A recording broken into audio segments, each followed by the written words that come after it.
hak asasi perempuan, yaitu perempuan yang sedang menjalani fungsi maternitasnya seperti hamil, menyusui, dan mengasuh anak itu tidak ditahan ya, dan selama sebelum persidangan ya, dan itu berlaku tidak hanya untuk Ibu P, tapi untuk semua tahanan atau tersangka terdakwa perempuan. Hanya mengapa itu berlaku berbeda antara yang satu dengan yang lain. Ini kembali karena di dalam Kitab Undang-Undang Hukum Acara Pidana kita tidak ada pemantauan.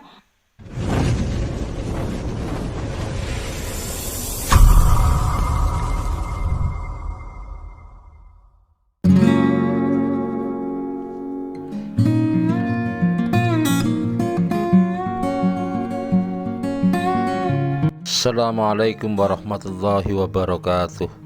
Berjumpa kembali di channel Cendekia Muslim. Teman-teman sekalian, video yang barusan kita saksikan itu adalah komentar atau argumentasi atau pembelaan dari Komisioner Komnas Perempuan ya, Ibu Aminah Tardi ya, yang mengatakan bahwa tidak ditahannya Putri Chandrawati itu karena memang hak asasi seorang perempuan.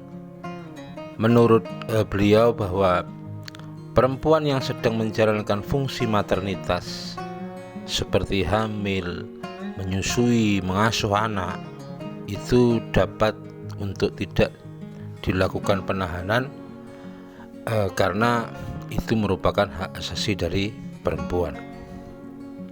Teman-teman sekalian, memang tidak ditahannya Putri Chandrawati ya, padahal yang bersangkutan itu sudah ditetapkan sebagai tersangka, kemudian sudah menjalani proses pemeriksaan sebagai tersangka.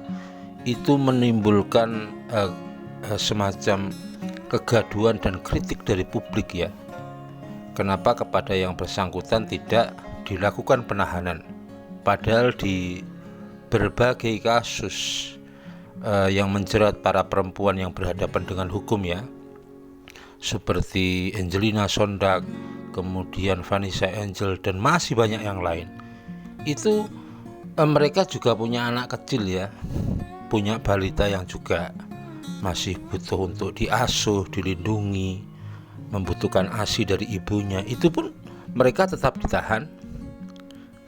Dan ini menimbulkan kritikan dari berbagai pihak. IPW juga melakukan kritikan, kemudian dari pengamat kepolisian Bambang Rukminto juga melakukan kritikan, karena perlakuan yang berbeda ini dianggap menciderai rasa keadilan masyarakat ya. Kenapa harus berbeda? Yang lain ditahan, kenapa ini tidak ditahan? Padahal kalau mau kita perbandingkan, kasus yang menjerat Putri Chandrawati ini bukan kasus biasa. Ini tersangka dalam kasus pembunuhan berencana loh. Meskipun belum bisa dikatakan bersalah karena masih dalam proses pemeriksaan atau sebagai tersangka. Tetapi ini kasus paling berat loh. Kenapa di kasus-kasus yang lain, pidana-pidana yang lain, bukan pidana-pidana terberat seperti pembunuhan berencana yang diancam hukuman mati itu ditahan, kenapa Putri Chandrawati tidak ditahan? Jadi wajar kalau publik itu kemudian meragukan langkah dari Polri, keseriusan Polri, kemudian jaminan dari Polri untuk memberlakukan semuanya sama di mata hukum. Wajar kalau publik kemudian membuat satu dugaan-dugaan bahwa polisi tidak bisa mencerminkan rasa keadilan karena memberikan perlakuan yang berbeda, khususnya dalam kasus Putri Chandrawati tersangka dalam kasus pembunuhan berencana, tetapi yang bersangkutan tidak ditahan. Teman-teman sekalian, kembali ya soal komentar dari Komnas Perempuan ya, yang tadi katanya tidak ditahannya Putri Chandrawati itu karena hak asasi perempuan. Ya mestilah, semua juga begitu. namanya orang ditahan, namanya orang dipidana penjara, itu adalah pelanggaran dalam tanda kutip ya, pelanggaran hak asasi manusia dalam tanda kutip, pelanggaran hak asasi manusia yang dilegalkan karena dalam rangka proses penegakan hukum. Jadi kalau menggunakan itu dengan alasan hak asasi perempuan ya, semuanya juga begitu. Para tahanan, para narapidana itu juga sedang dilanggar hak asasinya.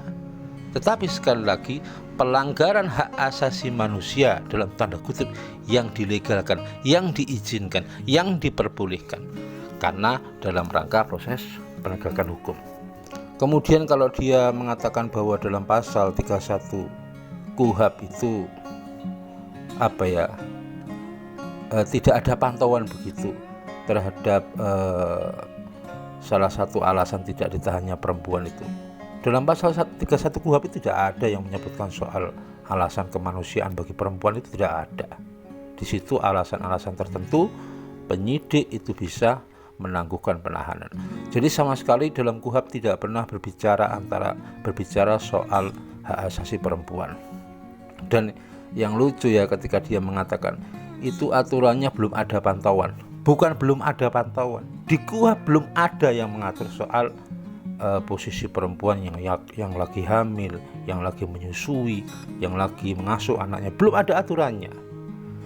Dan kalau memang belum ada aturannya, ya jangan dipaksakan, jangan direkomendasikan, kecuali sama-sama semua berbenah mulai sekarang. Untuk KUHP yang ke depan, silahkan bikin aturan-aturan yang kemudian dalam tanda kutip lebih melindungi kepentingan perempuan. Karena ini ketika belum ada aturan kemudian penerapannya berbeda, tentu publik bertanya-tanya, ada apa dengan ini? Gitu. Jadi belum ada aturan. Kalau belum ada aturan, semestinya Komnas HAM juga tidak usahlah terlalu jauh masuk ke wilayah ini, karena ini dalam tanda kutip akan menyakiti perempuan-perempuan yang lain yang pernah berhadapan dengan hukum. Kenapa mereka tidak diperhatikan oleh Komnas Perempuan? Itu tentu menjadi tanda tanya publik. Demikian teman-teman yang bisa aku sampaikan. Ya, bukan soal senang dan tidak senangnya orang ditahan, tetapi hukum itu berbicara soal 3 hal: kepastian hukum, kemanfaatan hukum, dan keadilan. Biasanya keadilan itu ditaruh di paling depan. Keadilan. Makanya rasa keadilan ini adalah sesuatu yang sangat penting, karena ini menyangkut sesuatu yang dirasakan publik. Perlakuan yang berbeda ini akan menimbulkan sentimen negatif kepada para penegak hukum. Demikian yang bisa aku sampaikan, kurang lebihnya mohon maaf. Assalamualaikum warahmatullahi wabarakatuh.